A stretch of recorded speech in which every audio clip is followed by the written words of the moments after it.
National Weather Service issued a severe thunderstorm warning for all of Loudoun starting at 11:30 a.m. and effective until 9:30 p.m. Message from Kieran Cody. Lots of rain will be effective until 9:30 p.m. Take cover in a sturdy building in the lowest floor. Flying debris may be deadly to those caught without shelter. Take cover now. This is a particularly dangerous situation. Take cover now. Lots of thunder and lightning will occur. Hail as the size of a golf ball may occur.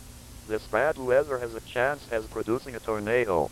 Bad damage to roofs and cars and windows. Power outages are expected. Do not use any grillings during the storm. It will make deadly carbon monoxide that can kill you.